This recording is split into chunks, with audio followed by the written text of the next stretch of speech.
All right, everybody, welcome to BO Boys for Monday, December 9th. Fuck it, it's a raw feed. We're doing it live. I'm Clayton. Yeah, I'm Pat. So Clayton, uh, let's get in. I mean, let's just get into it because we had, as we talked about last weekend, a lot of debuts this weekend, but pretty much none of them made an impact. The biggest impact we'll see is from a re-release of an hmm old movie. I mean, it feels like summer 2020 BO Boys, which is of course classic. You got to go back and listen, but when a re-release is the big new release, that is not a good sign. So why don't we get into a plow for the box office weekend of Friday, December 6th, 2024. Number one, Moana 2 made $52 million, down 63%. No theater change. It's at $300 million in its second weekend of release. Number two, Wicked made $34.8 million, down 57%. It lost only three theaters. It is at $320 million in its third weekend of release. Number three, Gladiator 2 made Mm-hmm. $12.4 million, down 60%. It lost 140 theaters. It's at $132.7 million in its third weekend of release. Number four, Red One, $7 million, down 45%. It lost 282 theaters. It's at $85.7 million in its fourth weekend of release. And here we have a little discrepancy in the numbers and deadline, but I'm going to go with deadlines number five. Going with the Pushpa D. 2, The Rule, made $4.8 million, and it has a total of $9.3 million in its first week. And then under that is number six, which is the re-release you were mentioning. Interstellar made $4.4 million in 165 theaters, but those were PLFs. It's at $192.4 million in its 527th week of release. Mm-hmm. I mean, I think you should keep going a few more because that's where we see some new ones, including the new one that we'll probably end up talking about because we've seen it. I'm So only the going as far as that. oh wow, Under okay, that is Solo Leveling Reawakening made $2.4 million in 846 theaters. Uh, say it. Y2K, Mm-hmm. Y2K, the A24 Kyle Mooney comedy made $2.1 million in its first weekend of release. And that's as far as I'm going, Pat. You will not go further. You No, cannot be swayed to go down to For King and Country's A Drummer Boy Christmas Live, it's a which was a Fathom Fathom event. It's a event. Fathom event. It's a Fathom event. It made 2.6 million. That's fine. That's good. That's great. Good for it. Good I for mean, at it. that point, we're at like nine. I feel like you should say its name and just say what the number 10 movie of the weekend was. The I best think you Christmas should just go there. the best Christmas pageant ever, $1.5 million, down 53%. It lost 146 theaters. It's at $34.4 million in its fifth weekend of release. Okay, so that's it.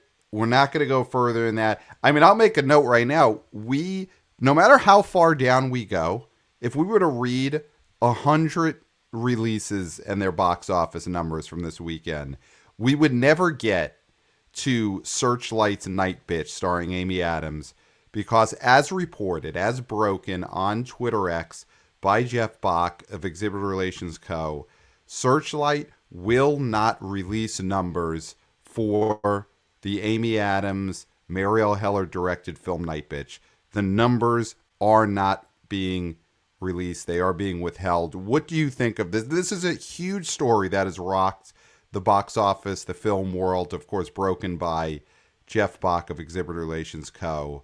What do you think is going on here, Clayton? How deep does this conspiracy go?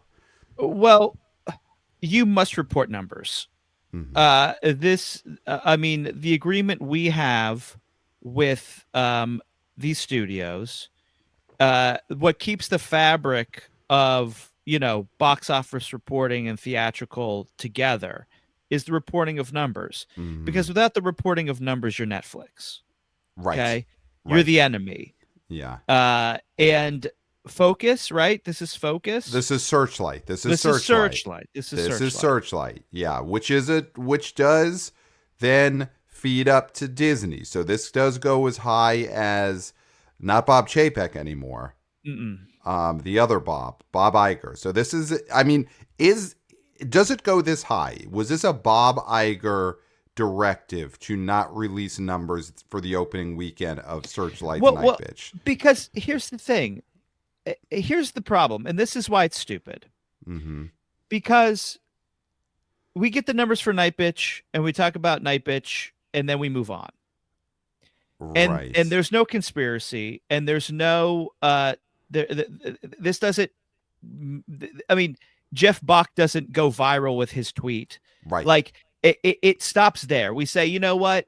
It was what we thought it was. Yeah. It's not an Oscar contender. It's not a crowd pleaser. Mm-hmm. It's a movie that's DOA. Mm-hmm.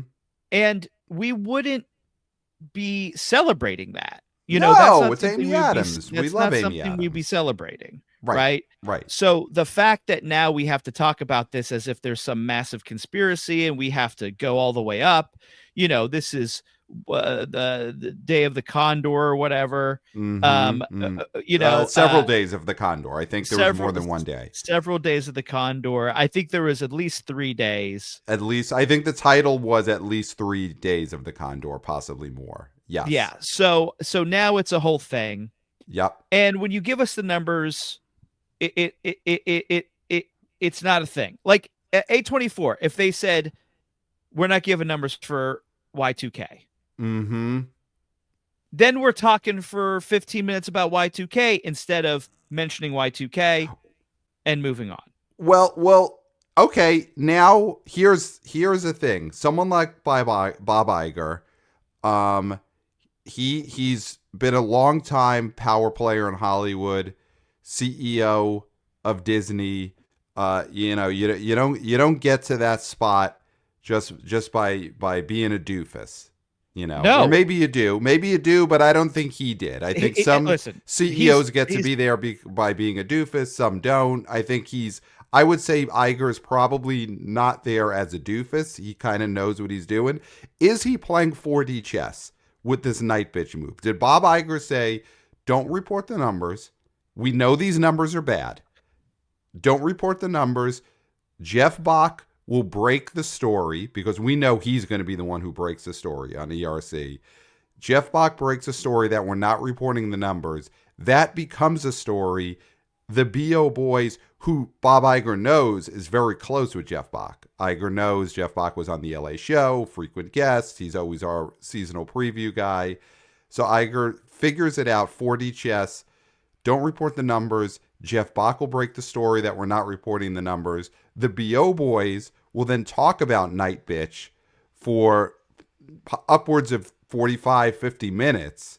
And that'll get the Night Bitch recognition out there in a way it wouldn't if we just reported that it did lower than Playmobil the movie opening numbers. So is that possible? Did Iger possibly play 4D chess by not reporting the Night Bitch numbers?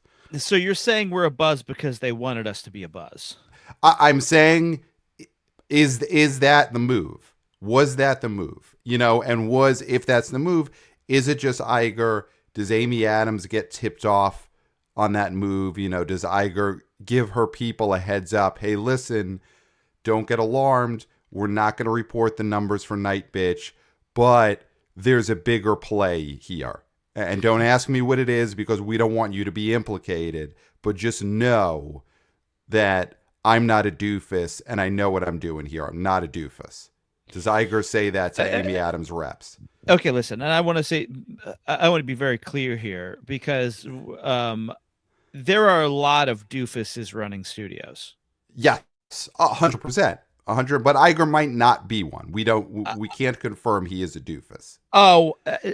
I mean, I think we have to be honest here is that he's probably the least of all of, I mean, he is not a doofus. Like, he's done so much for that company that I would not put him in the doofus camp at Clint all. isn't visiting his yacht Yes. Or to say granddaddy isn't visiting Bob Iger's yacht to pop his waterbed. Go back in the archives a few months ago when granddaddy visited Zaslav's yacht, popped his waterbed on his Yeah. yacht.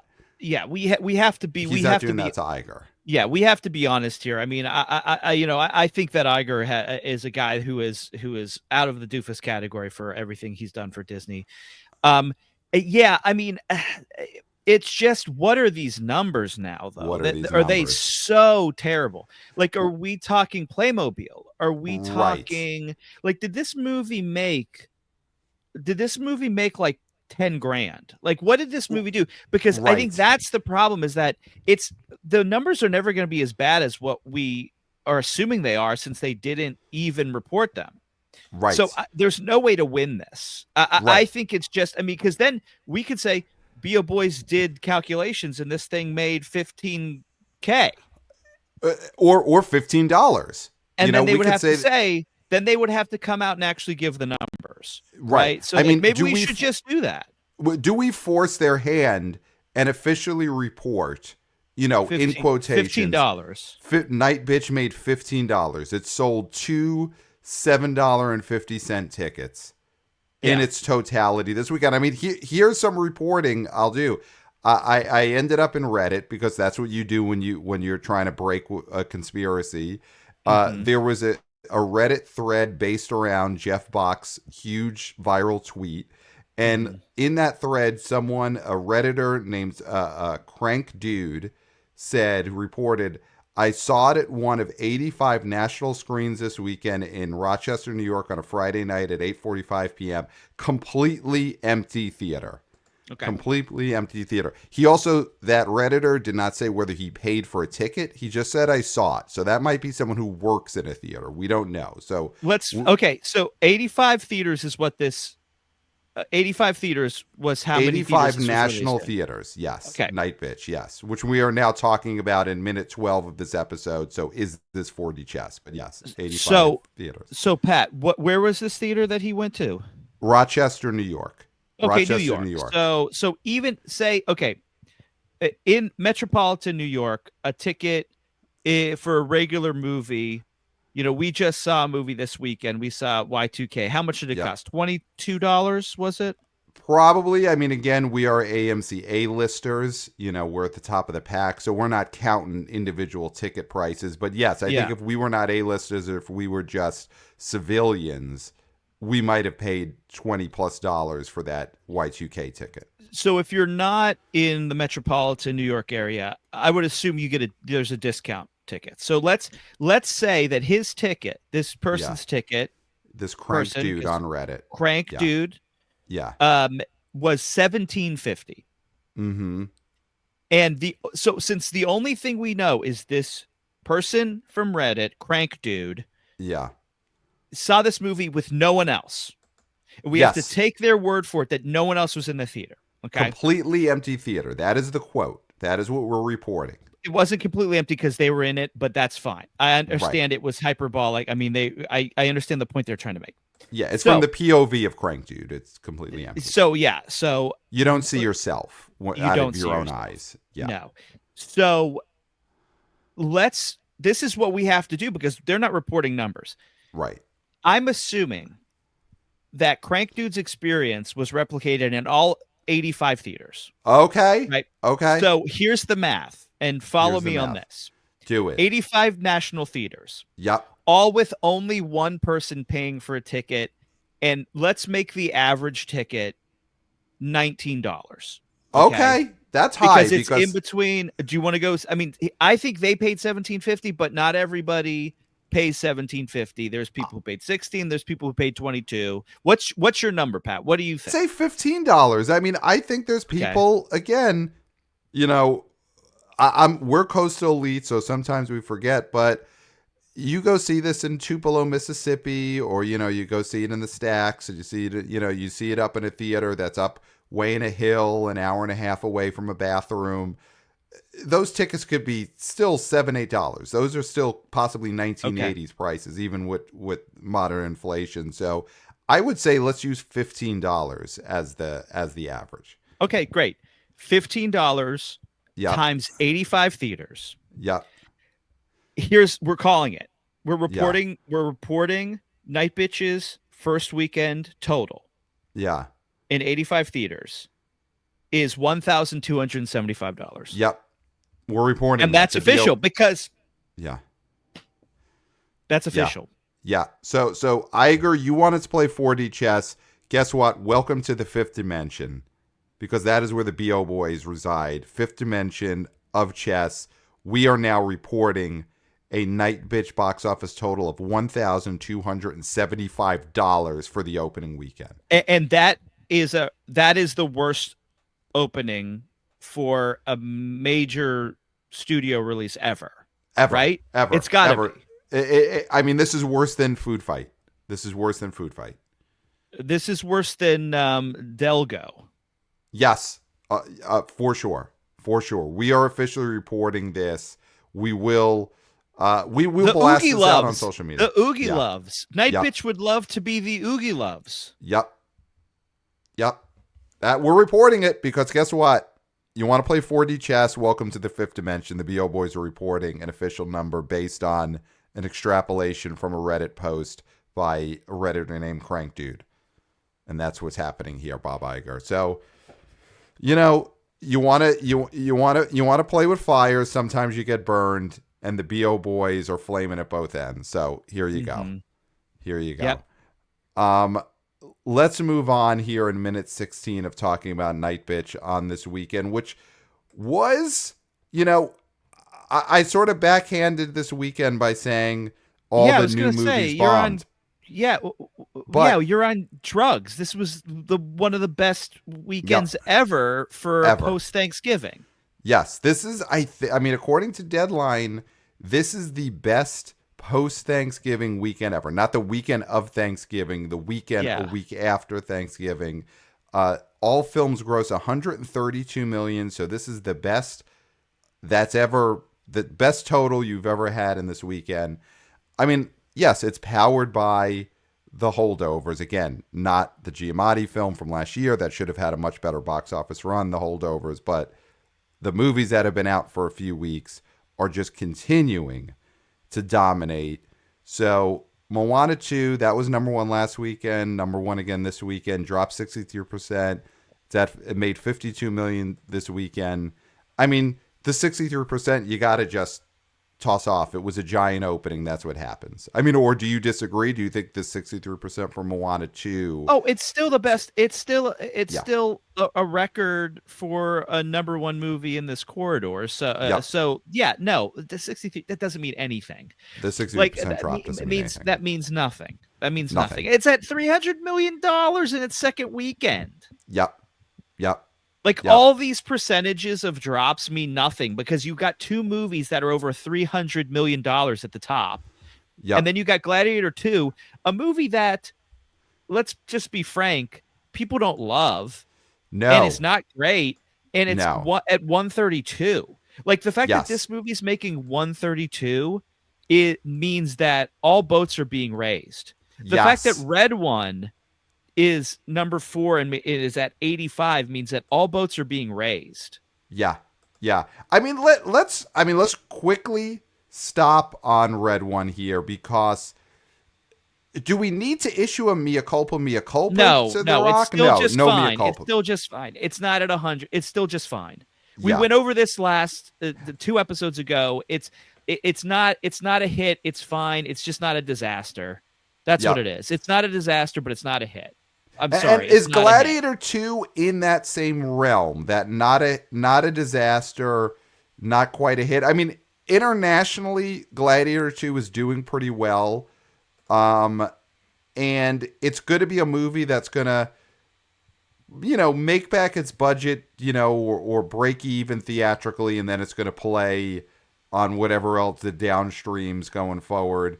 But are they in the same boat, Red One and Gladiator 2? No. Gladiator 2 is in a bigger boat. It's a bigger success. It's a big success for sure. Paul Mescal hosted Saturday Night Live this weekend. I saw that. You know what? And here's what I'll say. Because I've been accused on this show of being anti-mescal. I didn't cry for All of Us Strangers. I never watched his streaming series, and I thought he was miscast and did himself no favors in Gladiator 2. All that said, I thought he acquitted himself well on Saturday Night Live, and I thought he did well in their musical parody of Gladiator 2. I think that is the best Gladiator 2 content that Paul Mescal has been a part of.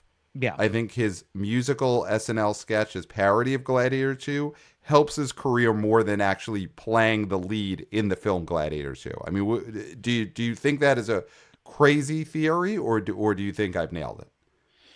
No, I mean, I think that was the highlight for him of the episode. What I'll say about him is, so we talk about SNL hosting as sort of a like a watermark for how big of a star someone can be, right? Because if you Yeah. could really excel on SNL, I think that goes a long way to show that you're somebody who, can acquit themselves well. Right. And, you see like someone like Chalamet who did a really excellent job. Of course, He's just a wearing really the fun. legendary hoodie at the Yeah. end of the show in a huge shocking moment on live, and we can't stress this enough, live national TV, wearing the iconic legendary hoodie back in the spring of 2021. I mean, that was a star-making SNL hosting performance, specifically in the goodbyes, wearing the legendary hoodie. And I'll say there are hosts who have broken out and shown a different side of themselves. And then there's the people who go along with it and have fun, and you can tell that they're trying.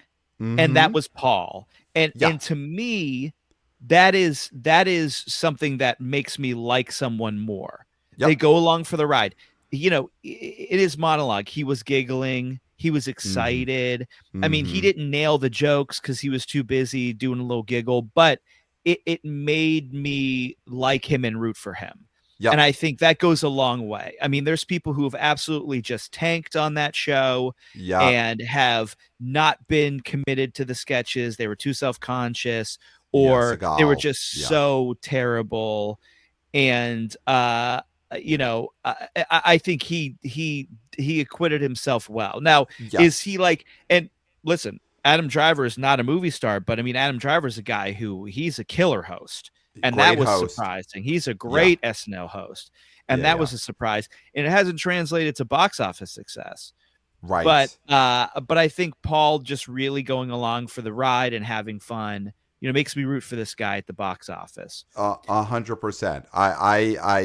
I am looking forward to whatever he does next in a way that I wasn't just based on his Gladiator 2 performance. Yeah. So good for him there. Now, that movie continues to roll along. To just as like for your criticism of the actual movie, Pedro Pascal, great SNL host. Yeah. And he sort of blows him and Denzel sort of blow Paul off the screen. So, I mean, it is a more, and listen, if Denzel ever hosted SNL, which he won't, I think he could be one of the greatest hosts of all time. I'll just be honest with you, because if he could commit to comedy, like in a way that would be so shocking to people, I think he could be excellent. But that's the other part of SNL hosting and stardom, is when you're such a star that you never have to host. That reinforces your level of stardom, because Jack, Leo, Denzel, Cruz. Joker, Cruz, none of these megastars have ever hosted Saturday Night Live. Guess what? The one that probably could, and it would help it would help rehabilitate them. You say it. Joker, yes. Joker's the one. Joker's of that, the one. Everybody that you mentioned, none of them have to eat the wings. Nope. Or host SNL, except for Joker. Yes. Joker should eat the wings. Yep. Joker laughs while he eats the wings. Yep. And then he should host SNL. 100%. 100%. Before the next Joker film or Joker appearance in a Batman film, Joker needs to host SNL.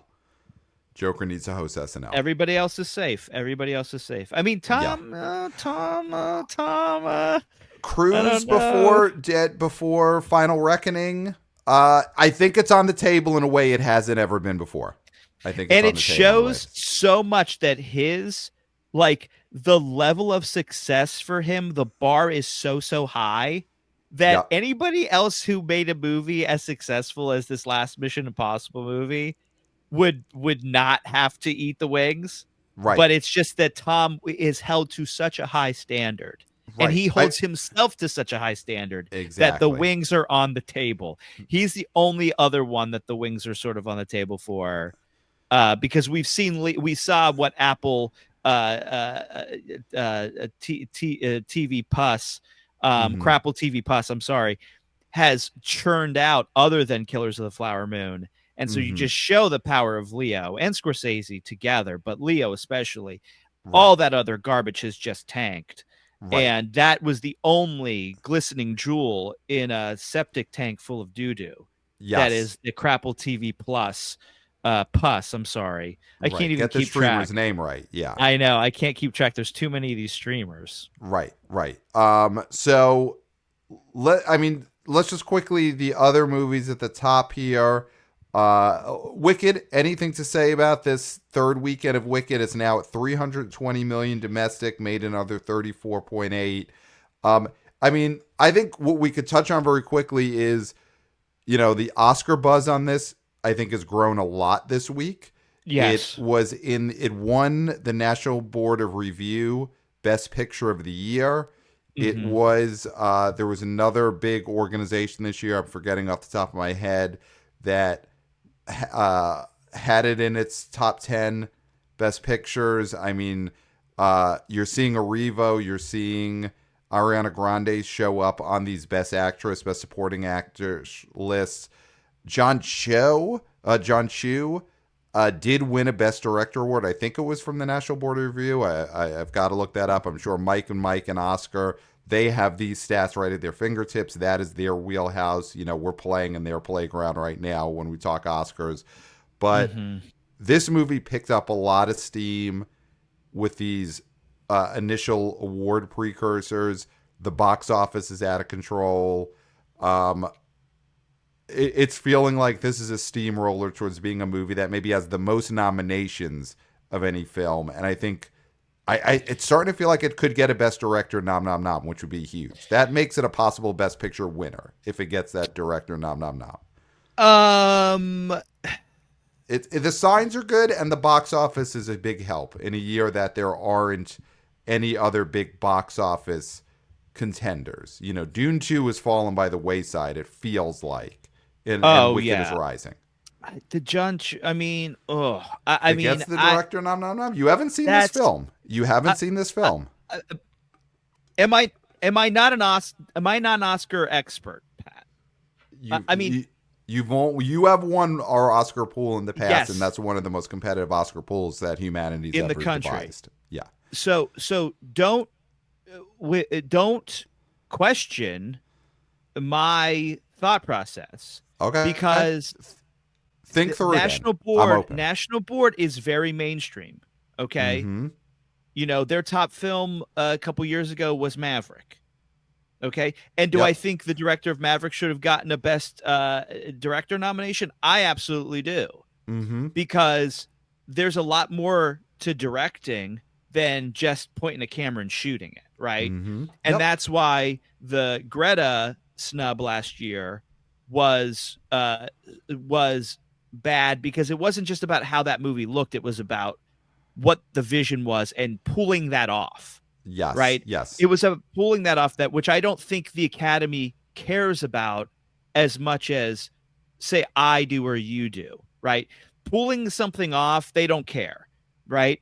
And I think that even though John Chu pulled this off, the visual style, I just don't think he's the sort of filmmaker that the Academy likes. Like, I mean, I could see the gentleman who did Nickel Boys getting in there just because of the, how it's sort of an avant-garde, directorial sort of thing. and there's always going to be a director from another country that can slide in because it's a very international body now, right? So the John Chu directorial nom is a possibility. I'm not throwing it in the trash, but I'm saying that we see this all the time.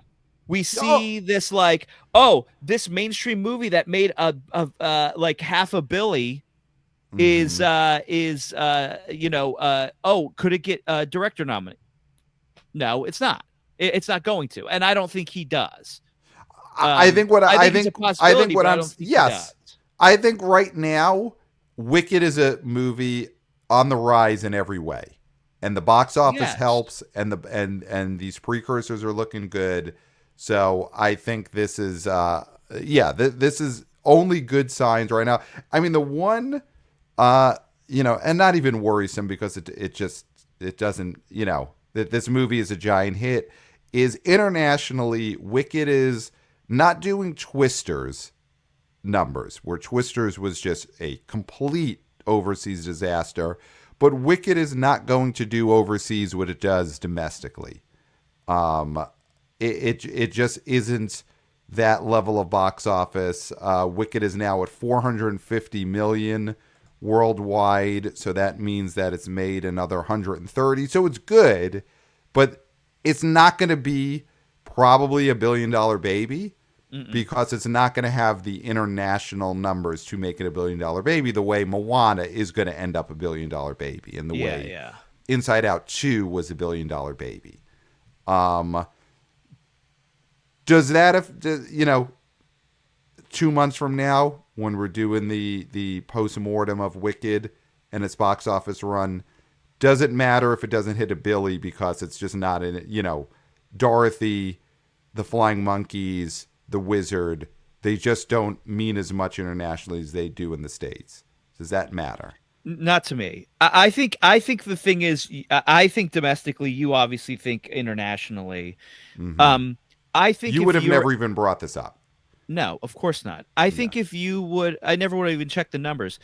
If you can maximize your IP to the people that want to see it the most, like, I mean, Paddington, for example, like we talked so much about Paddington, and if that movie does not do Bafo Bobo in America, but makes Bafo Bobo overseas, I mean, or especially in like Europe, that is a success to me, right? Yeah. The Robbie Williams movie that we saw the trailer for, this absolutely ridiculous film that we were losing our shit during this trailer before Y2K. If it does $0 here, $0, but makes very possible over 100 million overseas, that is a success, right? You can't force other people to like the thing that they don't like, right? But you got to maximize the people who like the thing to see the thing. Like Borderlands is an example of, I don't know how successful Borderlands is as an international video game. I don't know if there's people in Peru playing Borderlands, maybe, who knows? But let's say it's an American phenomena and Borderlands was only a huge hit in America, but did very little overseas, then that's a success. The problem is Borderlands made shit here. Right. And it made shit everywhere else. So I think that's the thing you have to look at. Twisters, to me, is a success. It's a success because it made its money where it was supposed to make its money at the very least. If it would have bombed here, then that's a disaster, obviously.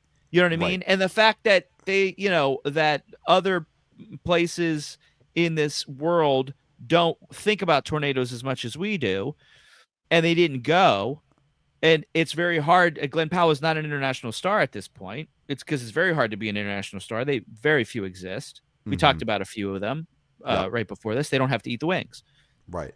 Glenn Powell has to eat the wings. Yeah, has to host SNL, has to eat the wings, 100%. He's earning his bona fides right now. Yeah. So Wicked, I think, is a thing. If Wizard of Oz and if this musical is not popular overseas, the fact that it already made 135 over there, I think is successful.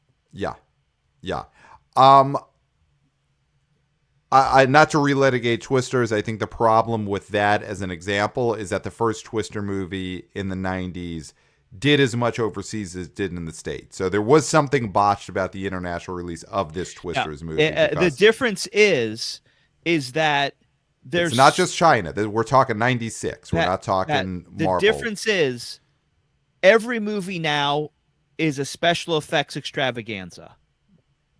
Twisters had the flying cow. Nobody in Switzerland had seen a flying cow before. True. Nobody in Bulgaria, Bangladesh, they had not seen a flying cow. Yes. Now they see flying cows on their fucking phones.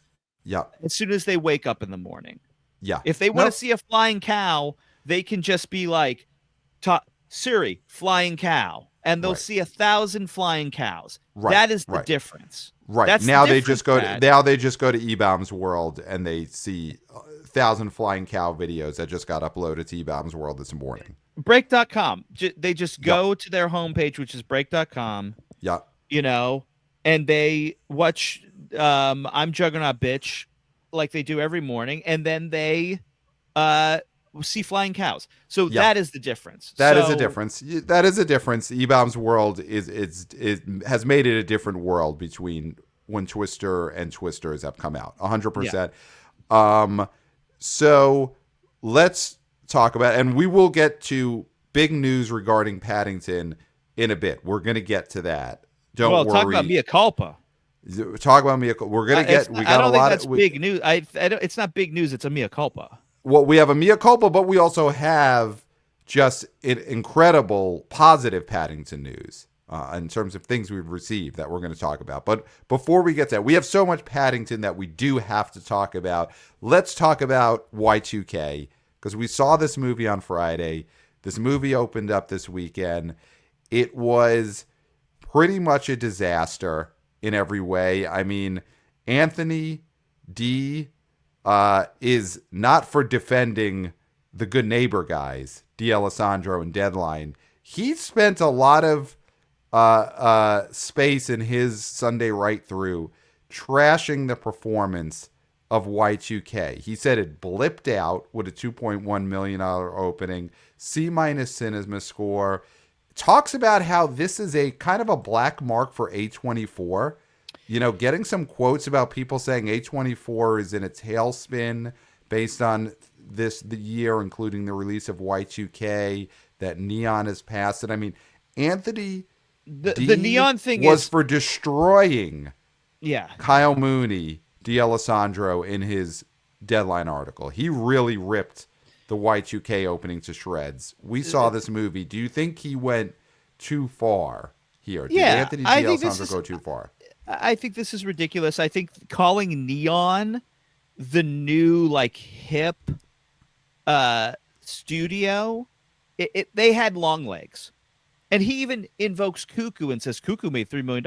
It's like, because Cuckoo was not a horror comedy. It was. There was comedic elements when you watch the movie, but it was definitely placed as a horror movie, right? Yes. This was a horror comedy.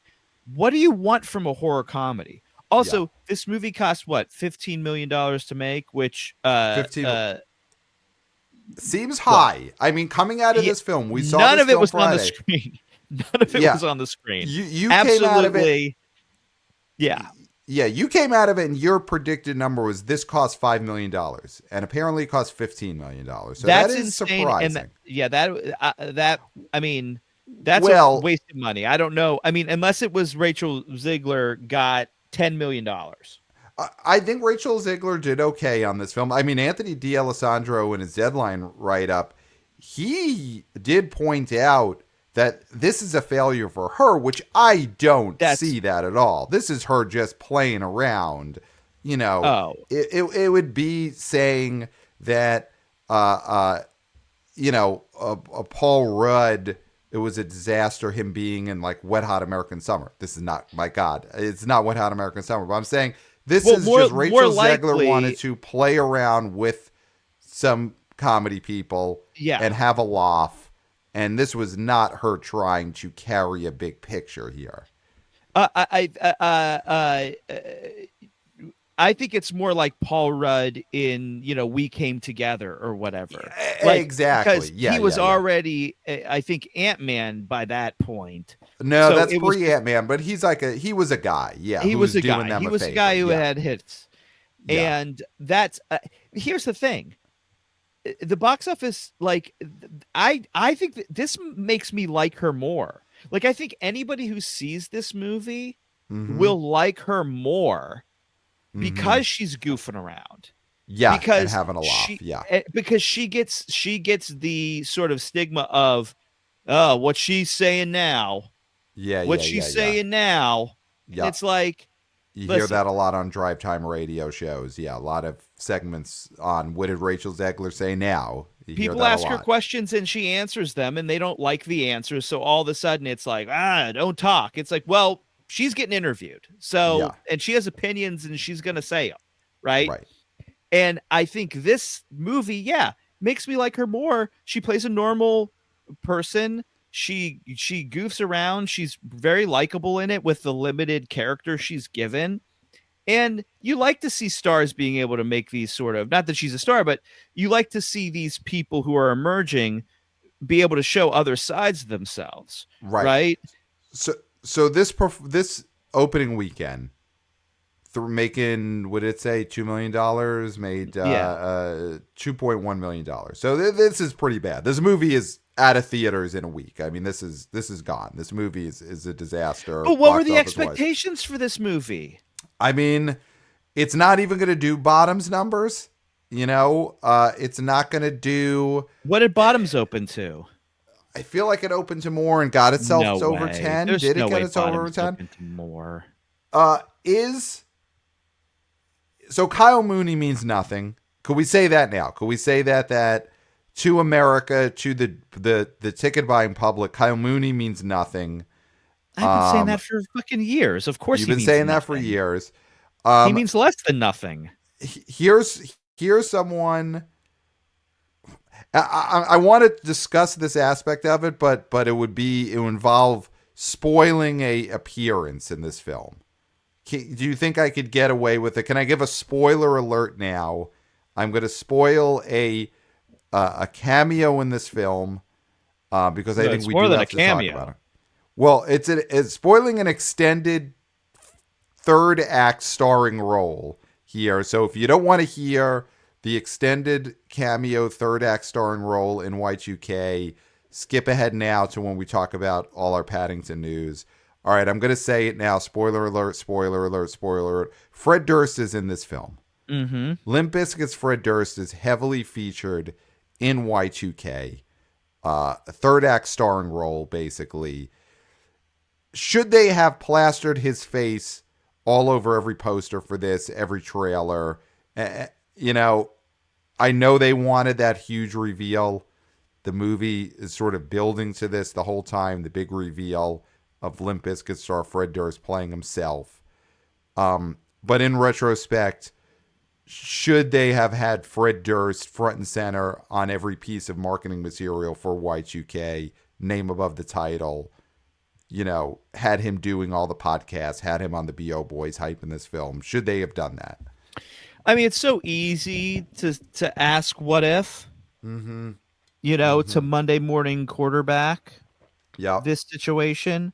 Yep. What do you think? I mean, I don't think it gets it much higher. I don't like what is the remaining fan base for Fred Durst solo as a movie star?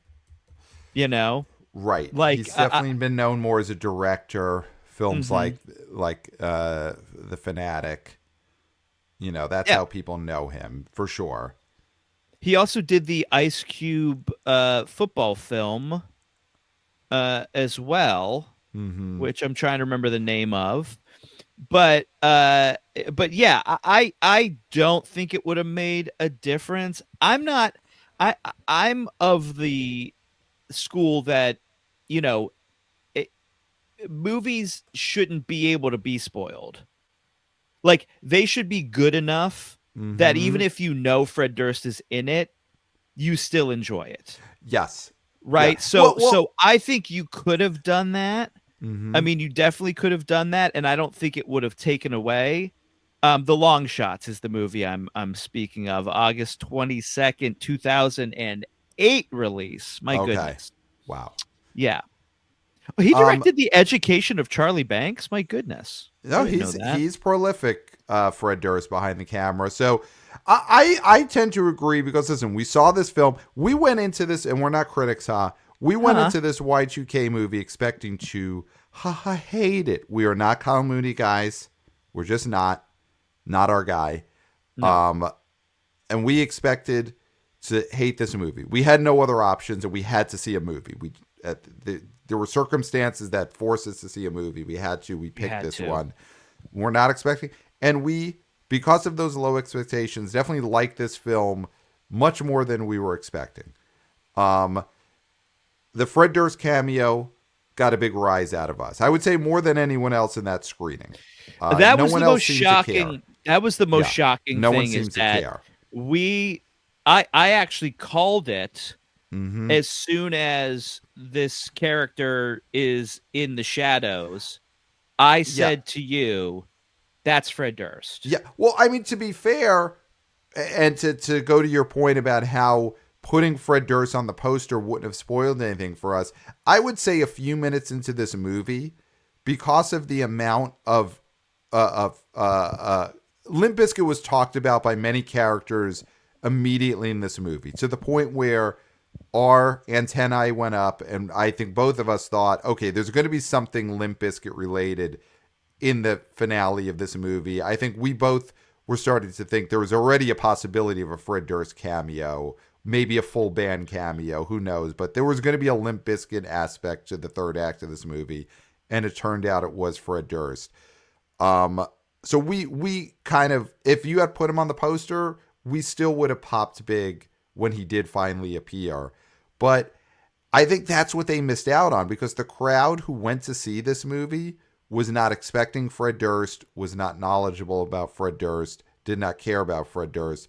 But there would have been, I think, a lot of other people like us who didn't see this, who would have went if they knew that Fred Durst of Limp Bizkit would be one of the major stars of this film. I think there was a lot of people who stayed home, who you could have gotten to the theater if you would have said Fred Durst will be the featured actor in this movie for about 25 minutes straight.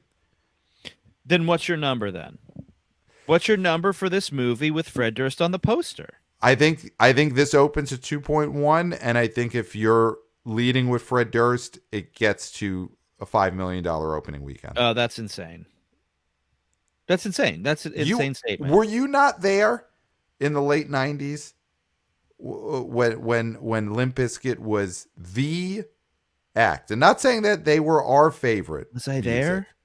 Were Was you I there? Of course I was there. Those people are not all dead. They are not all dead. The people Pat, who were also there. a lot They're of them not are all dead. A lot of them are dead. A lot of them are dead. We might be the only. I mean, we might be one of the only few still alive. Like you, Hmm. hardcore Limp Bizkit fans. You think they were able to survive through the 2000s, Right. the 2010s, and Yeah. halfway through the 2020s? Like people who went to several stops on the Family Values tour, you think they're alive right now? So you think they're dying on that tour? No, Do you think they actually drank the hot dog flavored water, and that's what killed them? Do you I think mean, that too many of them went to outdoor hot dog vendors, put their faces in the water, started drinking, and that led to chronic health problems, and they are uh, now dead? yeah, most like I mean, do you know how much nitrates is in that water? Right, right, You know, I mean, that's worse than smoking a pack of cigarettes a day. right, Right. So I think that your idea that this fan base is still alive is insane. So what is your number then? Based on you have a much higher death toll of Limp Bizkit fans than I considered. So I based on that death toll, what do you think if Fred Durst is front and center on all the advertising for Y2K, instead of $2.1 million, it opens to 2.3. wow. That's it. So for you, the death toll is unconscionable. Mm-hmm. Yeah. Yeah. Yeah. Yeah. Um. Yeah. I did not consider the death toll of the Limp Bizkit fans. I think had they survived, and again, it's the what ifs. It's the what ifs. Yeah. I mean, If they had survived, and even if they were in very bad health, if they were sort of like mostly stretcher bound, I think they're rolling themselves. They're getting aides to roll them into this theater. But if they're dead, they're dead. Pat, and that's the problem. We saw this movie in the basement. This movie was in the Yeah. basement. This is a Mm-hmm. basement movie. These Limp Bizkit fans are not able to go downstairs. Yeah. Even And if with there's the not escalators, elevator, if there's not elevator access, moving stairs, it doesn't matter. They cannot do stairs of any shape or form. And if there's no elevator access, which a lot of these movie theaters in the stacks don't have elevators, right. they can't even get to see this movie. You don't think that if the Limp Bizkit fan they've survived the Family Values tour, they survived the 2000s, they got through COVID, they're alive, This is and so they many know ifs. Fred Durst is in this movie. The scenario in which they know Fred Durst is in this movie. They're stretcher bound. Aide takes them to the AMC or their local theater, and then the ticket taker says Y2K is playing in the basement, and all there is a set of stairs. I think that Limp Bizkit fan says, throw me down the stairs. There's no elevator. There's no escalator. The aide says, this is not covered by your healthcare package for me to carry you down. I do think that Limp Bizkit fan says, toss me down the stairs. Sure, And but how many? I mean, I just think you're just estimating how many of those people exist. Still. Yeah. All right, so then maybe with all that said, Kyle Mooney and his creative team made the right choice by keeping the Fred Durst cameo as a cameo rather than putting him on the center of the poster. Mm-hmm. So let's talk Paddington, because we have a Paddington mea culpa that we need to make. A mea culpa. Would you like to set up what this mea culpa is about? Well, we had a conversation with Jeff Bach in our massive double-sized winter 2025 preview. Yep. And we were talking about Paddington 3. Yep. Which is, what's the name of it? It's Paddington in Peru, I think. Paddington goes to Peru. Yeah. Paddington in Peru. Yep. Love it. Direct. Yep. And we were asking, why Peru? Why not New York City? Right. Why not Paris? Why not, those are the big two. Put them in New York, put them in Paris. One of those two. Yeah. And we've gotten several responses. Personal texts. Yeah. About listening to this episode where we talk about why Peru. And these people are screaming at their radios. Yep. They're pulling off the side of the road during drive time. Yep. And pounding the wheel and screaming. Yeah. That Paddington pulling out golf clubs and hitting other cars in road rage incidents. Yeah. Yeah. Getting out and slapping cops. Yes. A la Zsa Zsa R.I.P. Yeah. And it's because Paddington is from Peru. He is Peruvian. He is a Peruvian bear, and his family is from Peru. Yep. And that is why he's going to Peru. Yep. Yep. Now, we didn't know that. I mean, And we admit, in the words of one of the great impressions, I did not know that. yeah. I did not know that. But here's the deal. Mm-hmm. Mm-hmm. It still doesn't matter. It still shouldn't be Peru.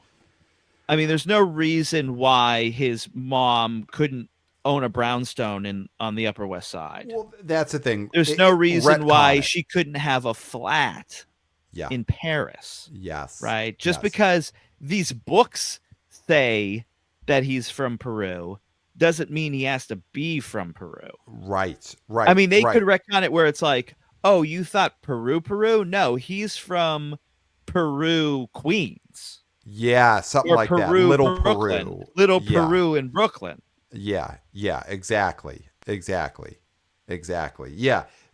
Don't and it's great source material, I'm sure. You know, when it's done them well, and people love these first two movies, and the first two movies are great. People love the books, but you can't tie yourself down to the source material. You know, look at The Godfather. You know, Coppola, he took this airport paperback, and he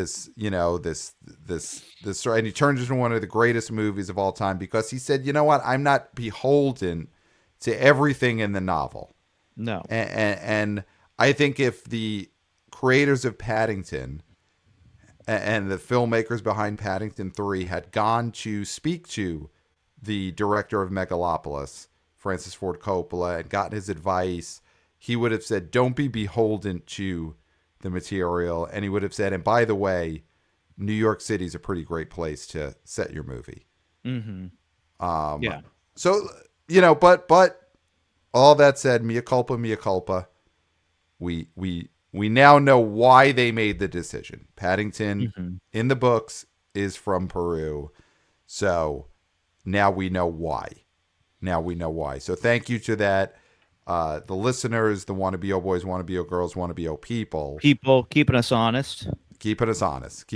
But we have, I would say, bigger Paddington news because a mea culpa is what it is. You move on from that and you pretend it never happened. But the big Paddington news is last episode on that winter preview when we talked about Paddington in relation to Captain America Brave New World and how Brave New World will be a disaster. It will be. Listen to the winter preview where we talk about why. And we said how Paddington's going to eat his lunch comparatively based on budget and all that.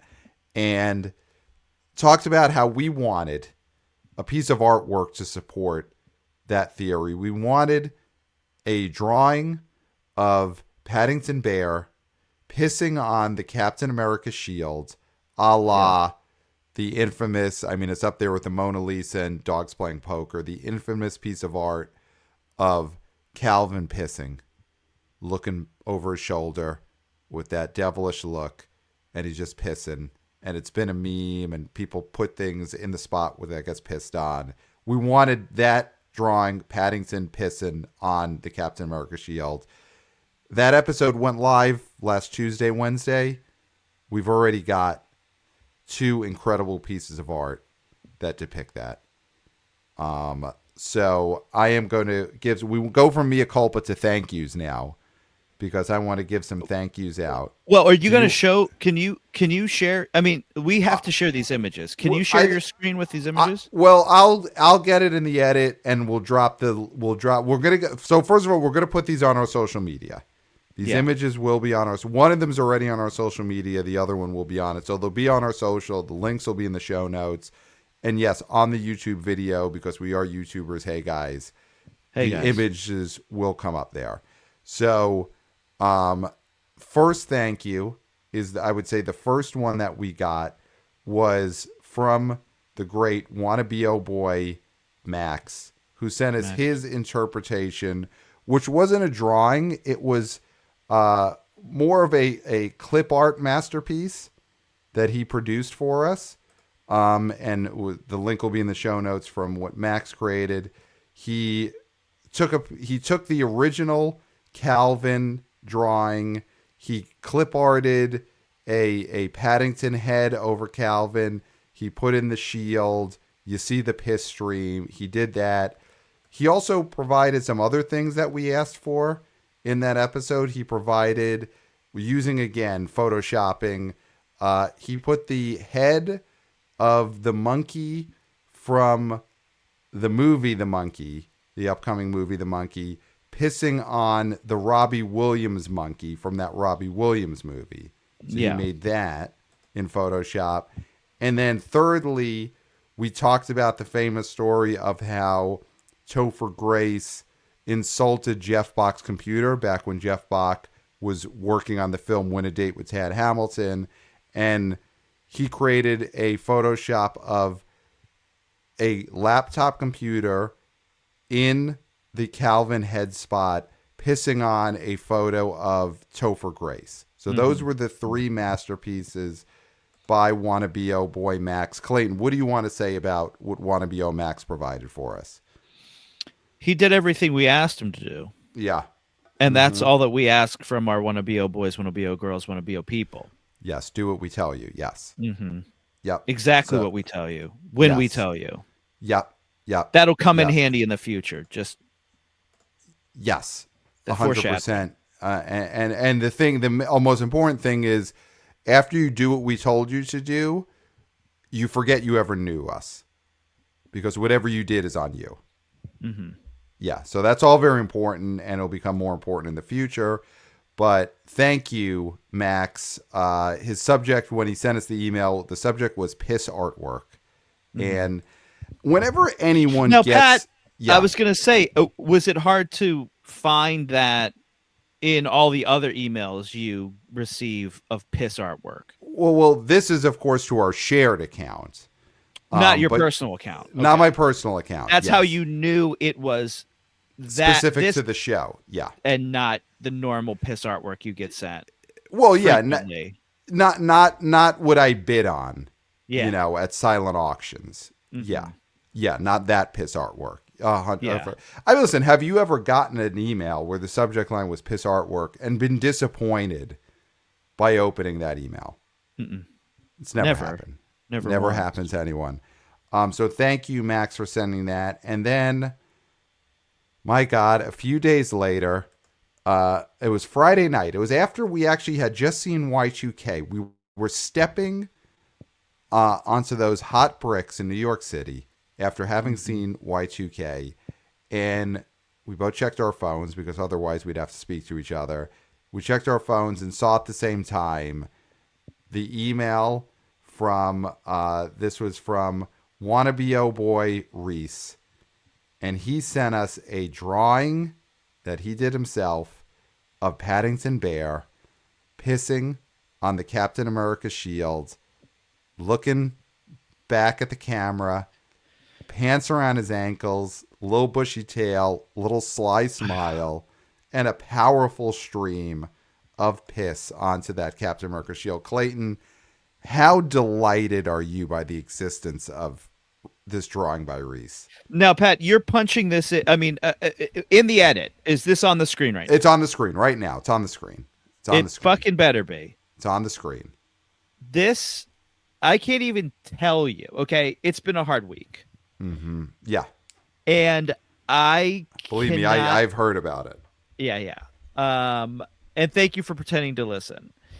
And I can't tell you what this image has done to give me faith in humanity, in the power of art, true art, true piss art. Yeah. Art that is its only aim is to bring joy. Yep. Right? Yep. Which is what this has done. And I want you, because I hope this is on the screen. It's on the screen. I want you to look at this. I want you to look at this Paddington smile. And don't tell me that this isn't. We invoke the Mona Lisa. Yes. This is better than the Mona Lisa smile. The famous, is it a smile, is it not a smile? There's something about this Paddington smile that is perfect. Yes. Yep. This is a perfect image. If there's ever been a perfect image, the Hmm. smile, the look over the shoulder, the tail, the pants around the ankles, the Yes, that's what strength does it. of the piss stream. Yep. It's splashing off the shield. There's It's there's not no rolling, it's splashing. Yep. there is nothing that could improve this image. Not Hmm. a thing. Nope. And that is the fact that this exists in the universe means that there's a reason for me to exist. Yes, which we were, you were not sure about that until this email came through. I mean, it came at the perfect time, and that's the Yep. power of art. That is the Yeah. power of art.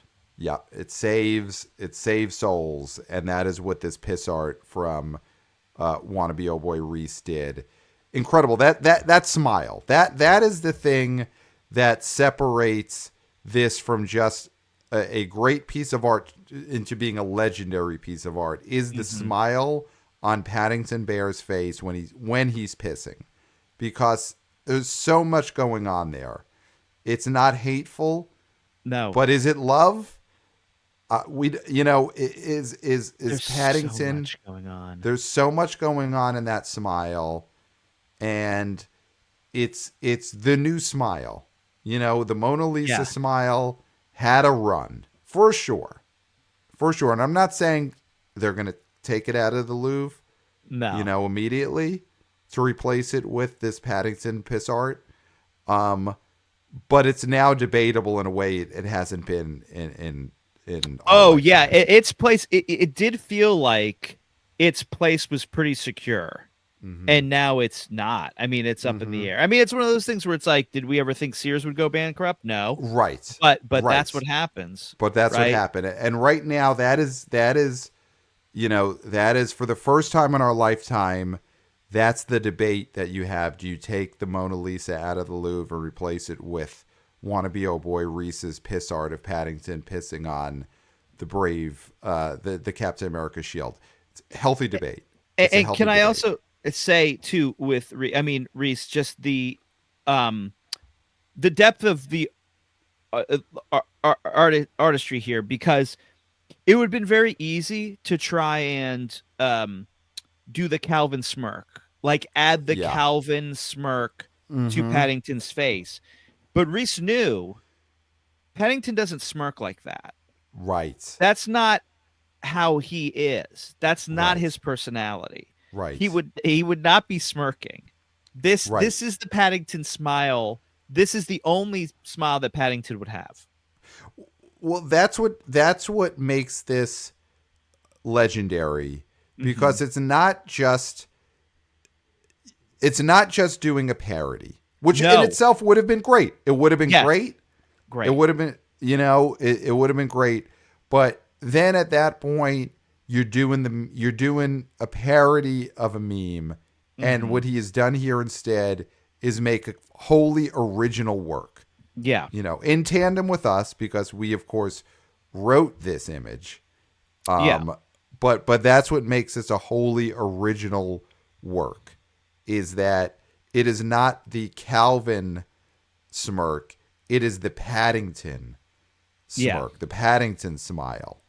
And Yes. that's why we have this healthy debate of whether it's time to replace the Mona Lisa. Yeah.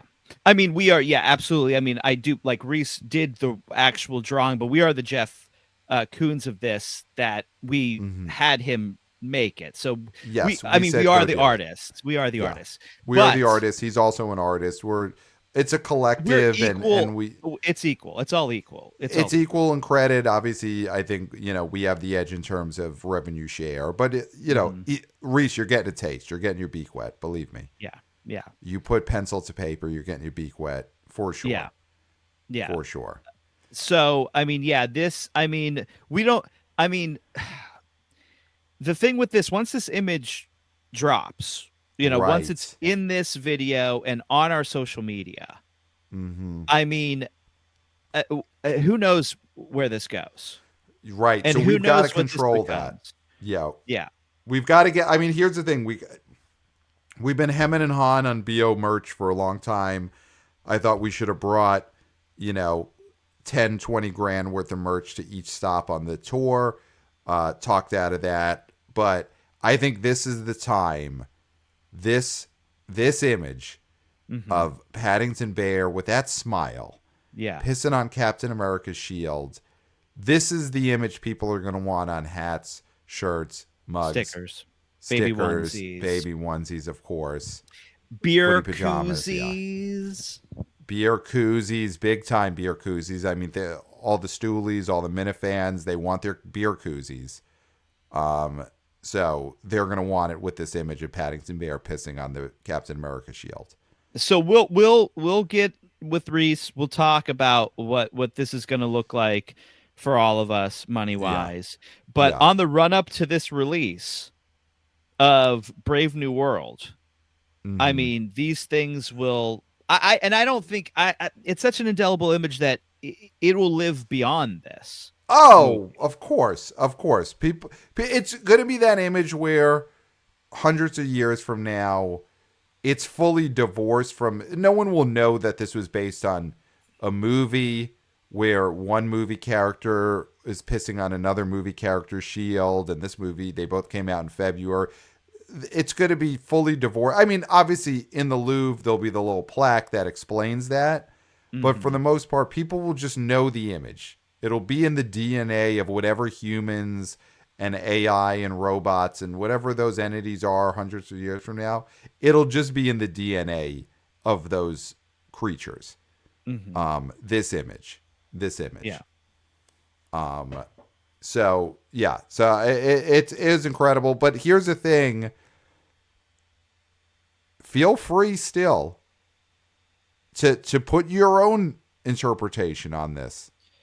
I don't think this means that if you're an artist and you're an artist that Reese is able to, he was able to do this quickly. But maybe you're an artist that you're working in a fully different format, and you're like, you've got just a wall that is like 30 feet high, and that's what you're working in. You're painting this, and you needed some more time. Continue. Don't stop just because we have this iconic image that's going to live forever. You may have one that also lives forever as well, but you got to finish it. If there is a mural that you're currently finishing and you're listening to this episode while you're painting this mural and you're like, damn it, I guess I should just get out the turpentine and splash it on this mural. Do not do that.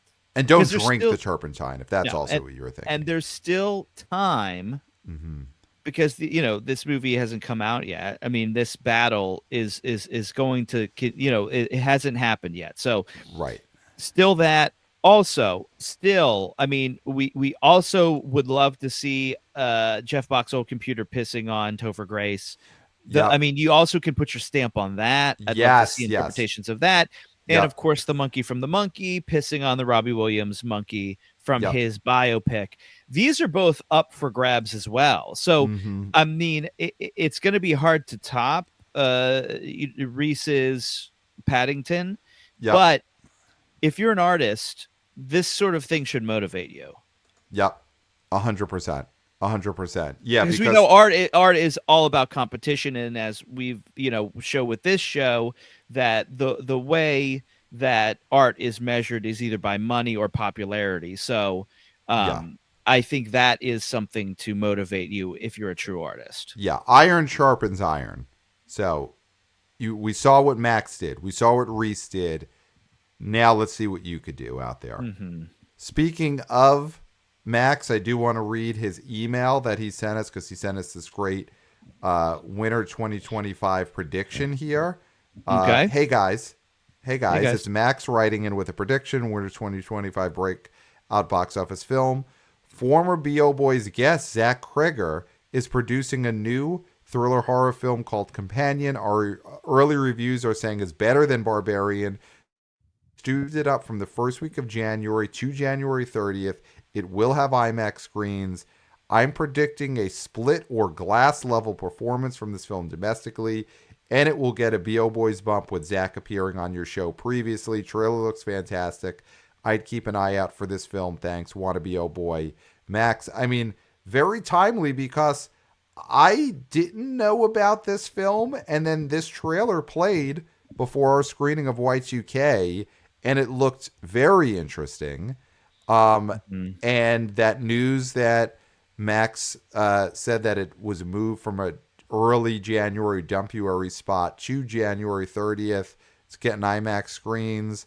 I mean, it's hard to predict a split level opening. That movie had M. Night McAvoy. was a name, yeah. M. Night was a name, and The Visit had just done pretty well. And of course, he's directed two of the biggest movies, huge movies. So it's hard to go out on a limb there. But if this movie does a Barbarian run or higher than that, that is going to be very helpful. I mean, we talked about with Jeff Bach that January and February, some rough stuff. And I'd love to see Companion break out. I don't think a split or glass breakout is possible, though. I mean, hopefully. But if this opens in double digits and gets itself to 30 or 40, that's good. So, but I did like this trailer. I was very intrigued by this. So, Companion, definitely we will keep an eye out for it. And I know he's just producing, he's not directing, but maybe we get Zach Kreger on the show again to talk about this. I'm sure he's going to be making the rounds to talk this up.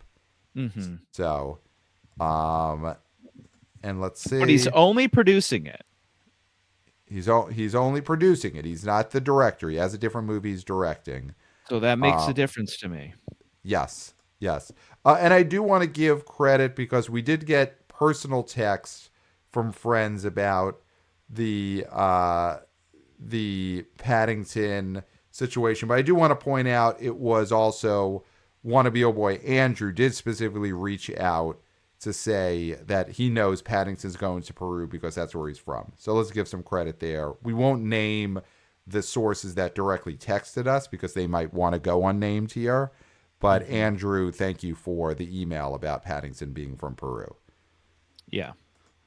And he also does make the same point you made about the Robbie Williams doc. Andrew does say Robbie Williams doc might not do well in the U.S., but he has a lot more than Millennium, but also his time would take that before he became a solo artist overseas. So maybe it will do better overseas.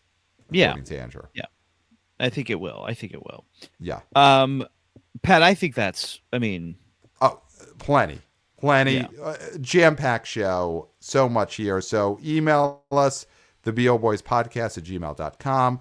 We love getting your emails. We love getting your, if we did wrong, point it out. Mea culpa is always a great segment. So email us. And of course, your piss artwork, subject line piss artwork, theboboyspodcast at gmail.com.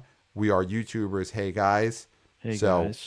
Now more than ever, you got to subscribe to the YouTube channel to get the whole story. So if you're only listening to the podcast, you got to go to the YouTube channel to just watch this episode again. You got to do it because the piss artwork will be on the YouTube cut of this episode. So go to the BO Boys YouTube channel, subscribe, give us 5 stars on Apple Podcasts, follow us on social media at the BO Boys Pod, on Instagram, on TikTok, still on Twitter X, though phasing that out at some point.